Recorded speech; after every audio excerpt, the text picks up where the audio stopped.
come in. I'm gonna stack them. Let me see who's interested in addressing this panel right here. Okay. I'm gonna start with the three of you. Brother here, and then you, and then you. Go ahead, brother in the purple. I was hearing two subjects being mentioned. Effectiveness as an organizer and mass organizing. And my question is, and I have the book, so I'm going to be reading the book just to let you know that. My question is, to be a progressive organizer? Are there steps in the book to be a progressive organizer? Is there a difference between just an organizer and a progressive organizer?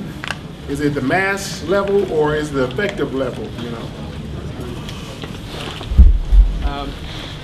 I came originally from Mexico, from a tradition of popular education, and I was surprised when I arrived here, and a lot of the work was the pragmatic organizing that you described. And through the time, I have found the advantages of that in terms of practical benefits, but still the challenge of going deeper, and that is still a challenge in the work. I mean, currently in the place where I have worked, the challenges of achieving the goals from the campaigns and achieving some depth, and not only depth on leadership, but even going deeper on the different layers of anti-imperialism, anti-racism, and all that. So I would like to hear a little bit more on the practical ways of dealing with this relationship. And the second question probably is more a little bit of a challenge on the principle about the reason why low-income communities of color, etc., are subjects or actors for transformative organizing. And I don't think that it is because of a strategic reason. I think it is because we don't have other option. That's what if we don't do that, we don't do anything, and we keep building up. So when I work with people and our members, and we ask the very basic questions about the vision of the world that they have and what they want to do, and who are supposed to lead this change, they think themselves because they know that nobody else is going to do it for them. People keep promising for that, and if they don't do it, it's not going to really work for them. So I think it's not really. It may be strategic from the outside, but for the communities where we are talking about, it's just natural because nobody else is going to do it. So I don't know if some comment on that. Sure, no problem. I work in West Harlem doing tenant organizing. A lot of the community that I work with is primarily seniors because there are a lot of people with rent-stabilized rent controls. In this neighborhood, like regardless of if people are Latino or African American, there's always the culture of people not being able to oversee their own problems, and as seniors they're kind of been grown to do this. So one of the most challenging things is building a sustainable group of seniors. Is there anybody that's like, I just want to know if anybody has worked with them or if they have any specific tips that could help that happen. Okay. I'm just going to take a couple more questions. Is it, how do you move people progressive? Is it just effectiveness? To really talk about, it's not strategic, it's just necessary, right? And then the role of organizing seniors. So I'm just going to take the sister over there. Go ahead. I just wanted to say one of the things that I think I can do with great love is to challenge the platform a little bit, one piece. As a sex worker and somebody who has worked really hard with both people who've been trafficked, people who live, choose it out of circumstance, or are coerced, I think it's tricky that much of the language around trafficking in women and girls is really problematic and can actually create a lot more policing and negative impact for communities, and that very often they say policing is the only way to find trafficking victims, and even though they're arrested, I know many people who've been not identified as trafficking victims and further victimized by the police state. So I want to just encourage your thought there. Thank you. Thank you. You said something very important, that like when you fall in love, when you become an activist and you find that cause that is yours, you bring all this energy that you never had before. But then you start becoming an activist is a very difficult job because you need to see where people are at and go lower and lower. So it's very exhausting.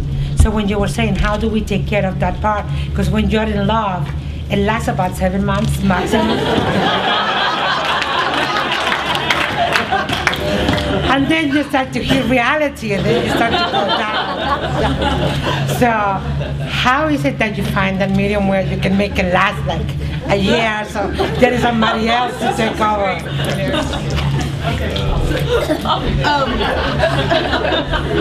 So I just want to take I want to hear a couple more voices, and then I want to go to Ijin first, because I know she has to leave to go to another panel. Brother over there with the Arizonas. Please, could you project, because some folks are having hard time. Mine's more of a question of what is the panel's advice as a young organizer in training? What is the best? Okay, I'm just trying to find out what the best advice that the panel has towards a young organizer, and what are some good tips or pretty much any basic information that they can give a young organizer in training. Okay, he wants to know tips for a young organizer in training. All these questions, we could also continue to have conversations of. I'm going to get the sister in the blue over there. Hi. And then I'm going to... I'm from Chicago. I work with the anti-war movement in Chicago. And sometimes when we find ourselves getting caught up, there's very few Latino and African-American people working on the anti-war movement in Chicago. What we do have is a lot of Anglo brothers and sisters, which is great. We've been working with them. But we find ourselves with this Anglo-chauvinism sometimes that hinders our work. For example, we also take on the issue of immigration very seriously. And to put that into the anti-war movement, because to me it's the same, it's all the same, okay? It's a war against immigrants, I'm sorry. Yes. So how do we deal with that problem? I'm going to go to Ijin first. So I want to apologize because I have to run out a little bit early to go to another workshop, but I wanted to thank you for raising that point, and I think we should have more conversation about that generally. Wanted to say on the question of making the love last, that I think I heard Cindy say polyamory.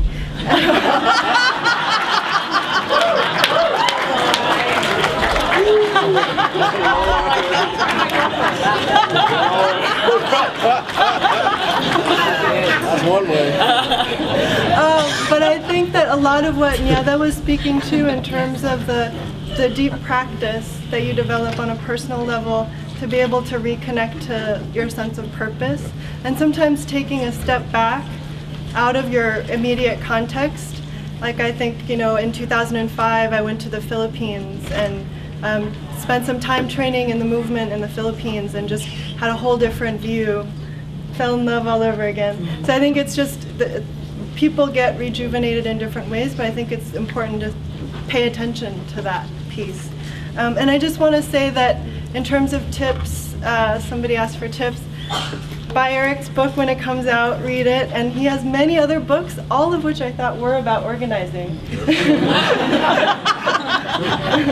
So I think, read those. I have an article here about the Bill of Rights campaign that I hope people will take a copy of, and tomorrow there's a workshop or a People's Movement Assembly called Enough is Enough that I hope everyone will come to, because it tries to connect the dots and provide a visionary and broad program for all of us to move forward together collectively. So thank you. Thanks,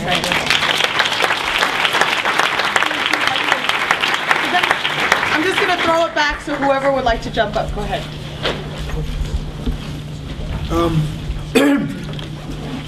A lot of questions. Chance, try to, first of all, for the sister there,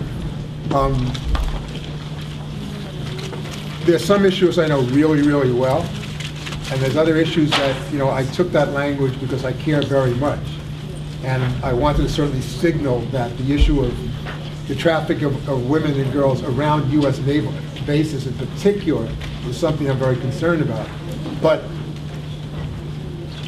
it means getting deeper into the conversation and knowing more what you're talking about, but it's an effort of goodwill to start the conversation and to make sure it's in there. And then your point is to get to know more about it. I think it's really important in terms of young organizers is to find the right organization, because organizing doesn't make sense if you're not in a great organization. And fine organizations are hard to find. I don't mean to put them down, but we're very lucky. A lot of people come to the Strategy Center because they want to be there. Grassroots Global Justice is just an example, which we're part of. It's a very exciting new structure that was having its 5th anniversary Friday night at the party. Right? When I was trying to be an organizer, I went around to see what did I want to join. And I ended up wanting to join the Congress of Racial Equality, CORE, because I knew what it was. It was the militant, black, and white group in the North that was very tied to SNCC in the South. Then I wanted to work in the Newark Community Union Project because I wanted to be deeper in the black community, and CORE was more middle class. Nothing wrong with it. So I think you need to think through, read political stuff, read some of the things I'm doing here,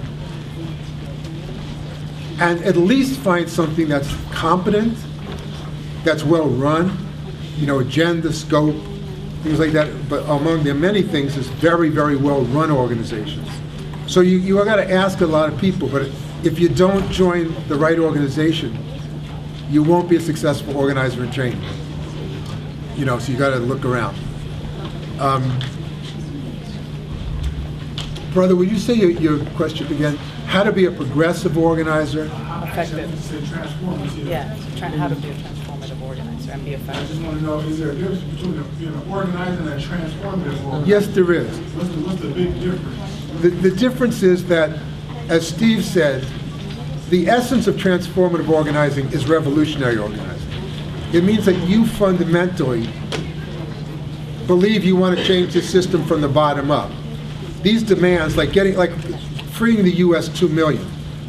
Basically what we're saying is almost every black and Latino person in prison should get out. A few should stay in and be rehabilitated, not thrown 7 in a cell and wrecked. But people on drugs, people on parole violations, that's a revolutionary idea. It's not some future revolution.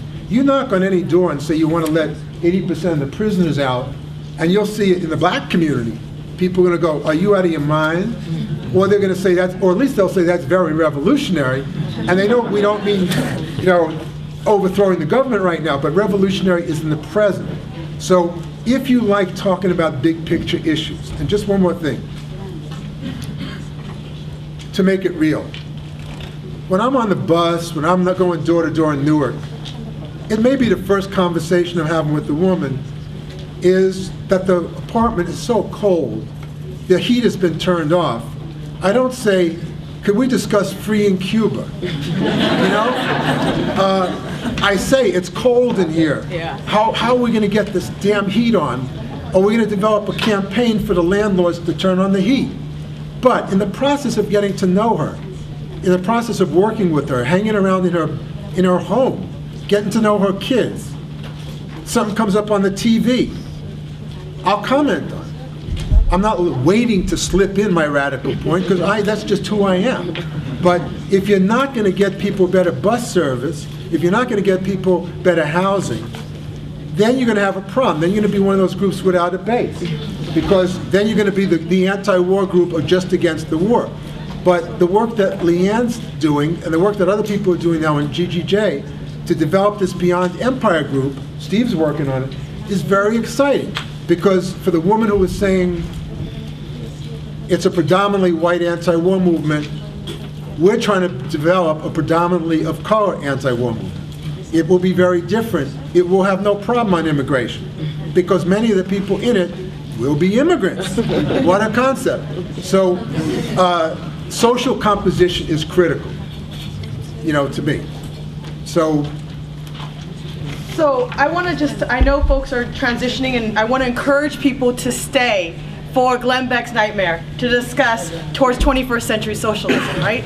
But there's also a sign-in sheet and emails passing around. I want people to sign this because I actually want to make a challenge to everybody on the panel, and Aijen's missing right now. But I want to make a challenge for all of us to continue to actually engage this question and to write papers and to put out thoughts together, right? So it's being passed around. I see Cindy making a wave. Go ahead, Cindy. So I think that just on a couple of things. I think that we need to, and I think this is a thing. Can I ask folks just to stay like 10 more minutes and then take a break, and for those of us to come back to Steve's workshop? So go ahead, Cindy. All right. I just think this question about, I think so many times, like, and I did it myself, talked about, the movement's burning me out, or I need to take a break from the movement, and I was like 25, right? And so I think in a lot of ways, I do think this piece around self-care, I think we need an upgrade on how we understand that and actually politicize it and actually understand that at different points in our life, like what the movements, we're not like in the jungles of Guatemala, and the level of sacrifice that's being called upon we have a false sense of who we are and where we're at in the moment, right? And so I just think that this notion of self-care, that I have to take a break and all of a sudden I'm no longer going to be political and all of these things, I think we need to challenge that, because I do think it's a current within the movement that, like Patrisse said, there's some currents that actually undermine our ability to actually build, right? And it becomes very individualistic. So I think I just want to lay that out. And so I do think that piece around transformative organizing, what is a revolutionary mode to basically not be codependent on the movement, take care of your shit, but at the same time reach into community, because we are actually, a lot of us are dealing with pain and anger and violation and a whole bunch of different things. So I just think that, to me, how do we end up?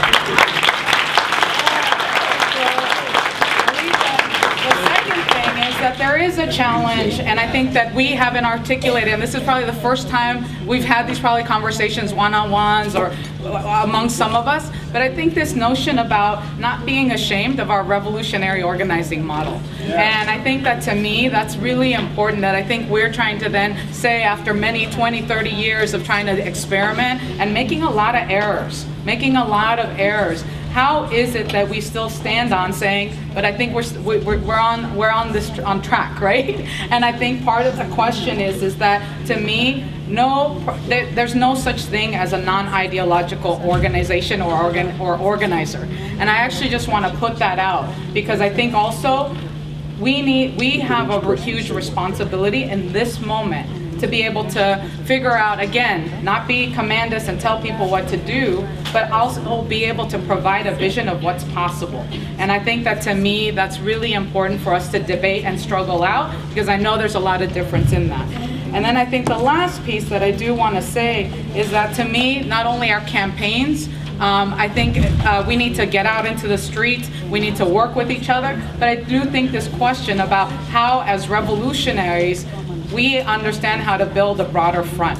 And I think that is a huge question that I think we're not very good at. And I think that, to me, how is it that we then see this transformative organizing model is like how to build with people, be open about who you are, come out as a red or pink or black or whatever your strain, revolutionary color is, but how is it that you basically, how do we not shy away from who we are? Because I think that's also the transformative thing. Like I don't check myself at the door, but I understand tactics, and we also have to be relevant. And how do we actually figure that question out and build with other forces? So that's, I want to thank folks and thank Eric, and yes, write the book, and I'm glad I've been waiting 10 years for it, so thanks. So I'm just going to ask everyone to close up, eat quickly. Yes, I'm going to ask everyone to close up quickly, a couple minutes, and remember that we all have a lot of materials here. Buy the book, 7 Components of Transformative Organizing. Pick up Netha's and Social Justice Leaders Transformative Organizing. Yes. Here in the back. So they'll be here. So should we just go down the line? Yeah. So this was great. I think in particular for young organizers, to me there are a couple points that I would try to raise up. One is surround yourself with other organizers.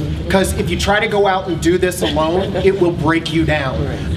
So surrounding yourself, but I think also having a clear understanding of what is it that you're fighting for and how is it that your day-to-day work is building up towards that. Then I would say, I think like Aijen said, travel. I know the first time I went to Cuba, it blew my mind, and it kept me in the work for an additional 30 years. I'm in the middle of the 30 years, not that it and then lastly, fight. Because I think on the point that the brother was raising, I think it is true, like folks in our communities don't have a lot of other options. Like when we talk to people about capitalism, it's not super revelatory. But what is revelatory is what it is that people can do. So I remember when Direct Action to Stop the War shut down San Francisco in 2003, like a bunch of our members were thinking about going out to the direct action, but folks were scared. People were undocumented, they were on parole, they were like, this isn't safe. Like, this is a time where the white people should go out and do their thing. So we eventually, but we were like, well, yeah, that's true, they should go out and do that. But we were like, but actually, we all have some experience with the police. Maybe this is some time to take advantage of that. We weren't going to necessarily move people immediately, but we were like, well, you know what? Maybe we should just go out onto the sidewalks and look to see what's going on. So at 7 o'clock in the morning, we had 50 power members who were like out in the streets shutting down different intersections. By 5 o'clock in the afternoon, power members wound up breaking through police lines. It's something that wouldn't have happened if we weren't engaged in fights, and I think that's something that then sort of transforms how people see themselves and how people see the world.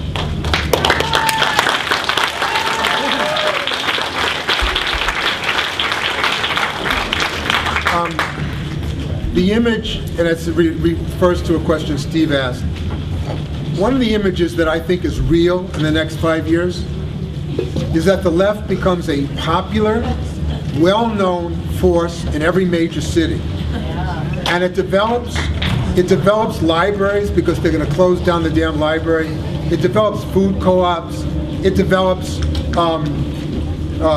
schools, definitely schools for organizers that, that we do a lot of training of organizers, and I think you need a school for organizers. I think every organization should either have one or go to one. I picture where we start to represent 5 to 10% of the community, to just get real. But that's a substantial percentage of a community if they know that that's what they're part of. And I think if we could be part of East LA, which we are in LA, part of South Central LA, we're known in LA. If every elected official, that's where I'd like to see the movement in the next 3 to 5 years.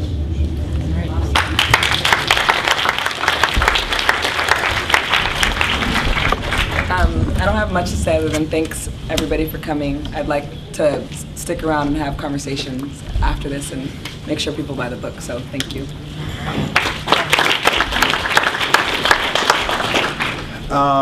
This is great. This is great. I want to thank Eric and the Strategy Center for hosting this and all the rest of the panelists.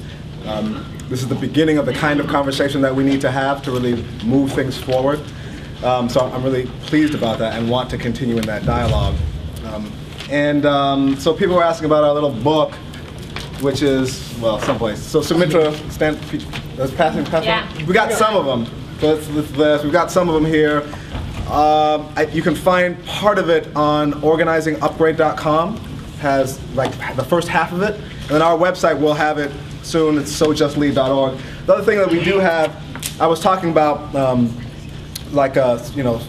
political transformation and how we approach that, and then personal transformation. So we've developed this little chart. It's called Spectrum of Transformation. I think we got enough copies for people here, maybe.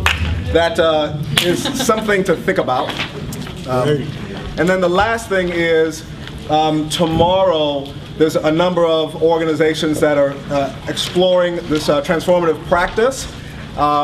There's a transformative People's Movement Assembly tomorrow at 9 o'clock. It's in Cobo Hall, sort of behind the marketplace.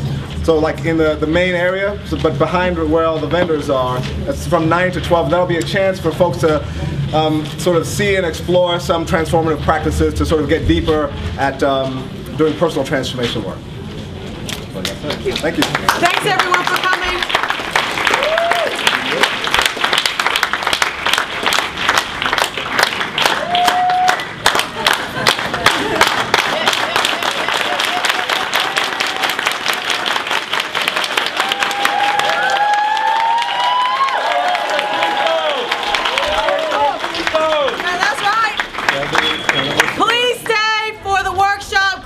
worst nightmare.